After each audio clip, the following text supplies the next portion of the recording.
Another Half-Life 3 rumor surfaced recently, which made me think about a little problem in the gaming community that I thought I'd bring up. You see, to be blunt, it seems like we all care a little too much about this adventure FPS from 2004.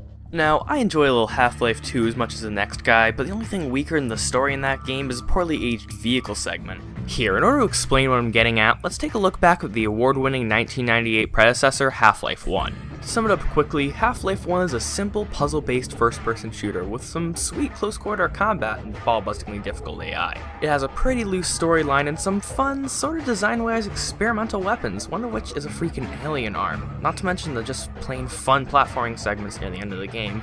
In space! Overall, it had some fantastic combat, and not a lot to remember character-wise or having to do with the story, but featured some absolutely stellar gameplay. Now fast forward 6 years, the much anticipated sequel was released, and it is an amazing game, from the graphics to the combat. It's a genre-defining game to say the least, and one of the worst sequels I've ever played in my life. Half-Life 1 was defined by its intense close-range combat, high-powered enemies, and atmospheric environment-based puzzles. Also, space! And with a completely different game feel and story build, Half-Life 2 is a very open, physics-based shooter, possibly one of the very best open-area physics-based shooters, but the gameplay is wildly different from the first. I mean, just between you and me, dear viewer, I hated Half-Life 2 when I first played it because I just beat Half-Life 1 and expected a masterpiece that built off the original formula, like how Portal 2 was a masterpiece that built off the already original solid Portal formula.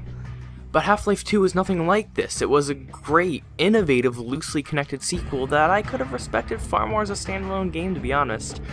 And yes, Half-Life 2 Episode 3 does need to be released for story closure, and of course, with the start of Episode 1, the story speeds up a lot more and presents you with some really interesting concepts, but to nitpick about the episodes in general, may I add that if you need 3 installments of DLC in order to give you the original game's story some volume, you're honestly doing something wrong with the way you present your game, Valve. And that's why we don't need Half-Life 3. We don't want sequels from Valve. We want innovation from Valve. We want those new ideas that change how we see gaming.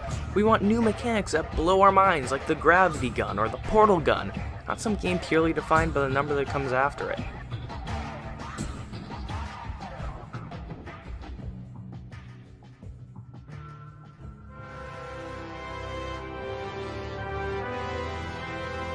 Hey there everybody, welcome to the end card. Thanks for watching the whole video. This isn't my normal style, I guess you could say. And yeah, that's about it. You know, this is sort of like a deviation from what I usually do, but I thought I'd try it out. This is kind of an opinion I had recently, and I thought I'd, share it, because, I have a I don't have a console. Well, I do have a console. I have a Wii. It's very nice. I have a channel where I can express my opinions like this and, just kind of let you guys know what I think. Well, that's about it, and have a wonderful day.